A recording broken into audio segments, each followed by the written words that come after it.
Hey everyone, Abrum the Realtor here. I hope you guys are staying safe. I hope you guys are also in best health too. I want to create another video for this week and to kind of get on a positive note. Even though my last two videos were important, the tone was a little bit more, not depressive, but a little bit more of the fact. You know, I know right now with COVID and everything going on, it's tough to be compassionate towards people and be nice. You know, with everything going on, people are frustrated, they're scared. You know, again, for some of us, our livelihood's been affected. We haven't been able to work as much or if at all. However, despite that, we're still moving forward. We're improving. We're going to get through this. We will get through this. And hopefully this time, a year from now, even 6 months, we're in a better position than we are now. Speaking of things that are getting better, something I noticed earlier, and particularly with my generation, is that we put a lot of things on hold because of COVID.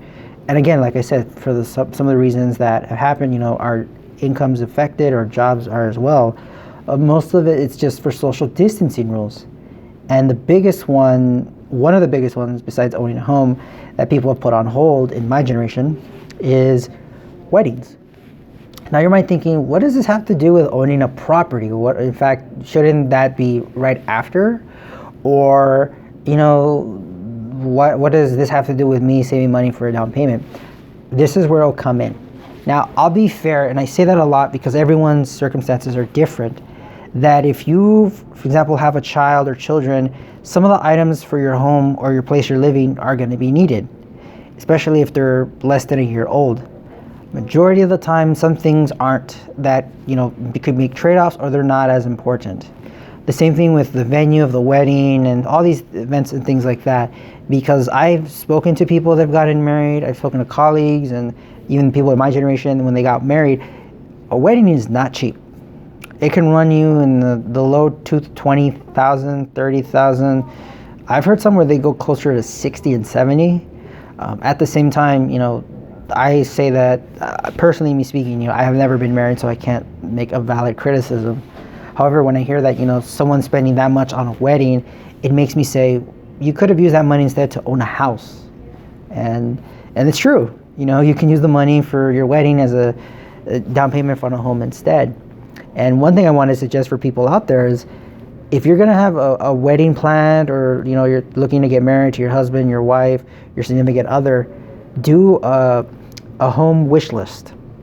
Meaning, not just items for the home, but let's say have them donate money to start building your down payment. You know, maybe have a friend or a family member pay for your credit repair as a wedding gift. A lot of people didn't know about that, you know? Remember, give them something useful. Think about it. If you spend, for example, if friends of mine were getting married and I'm able, and I give them the money to pay for credit repair, I'm gonna make sure, one, yes, they do repair their credit. That's a fair thing to ask. But two, to show that, you know, that's something that they need now and something that they don't have to focus on years later. And this goes for both men and women. The most important thing is you're going to spend the rest of your life with this person, or at least planning to. I know some people's marriages aren't perfect after years, but that's a whole other story. That has nothing to do with this. If you get divorced, call me. I have a couple people that are great at separating properties for that. But the point I'm trying to highlight is, if you're going to spend $20, $30, $50, $60,000 on a wedding, it's really more your ego and your pride kicking in. I mean, let's be a little bit fair. At the same time, yes, I get it. You want to be unique. You want this to be memorable and special, you know, especially if you're finally committing to one of the biggest decisions you'll ever have in your life, you know, besides, you know, having a child and again, owning a home. I'm not getting out of that one.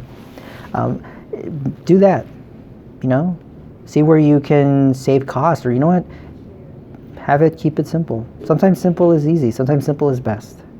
And that's an idea that I wanted to give out to many people out there. You know, instead of having a wedding wish list, have like a home wish list where, again, like I said, have people donate as much as they can. Maybe there's a couple of things you need to fix that maybe your friends can offer to pay as a wedding gift, and then go from there. Because at the end of the day, yes, it's great to have a wedding, but it's better to have a home. That way you can have as many memories as you like to create that are just as special as when you said I do. So anyway, real estate needs, call, text, email, and I'll talk to you guys soon.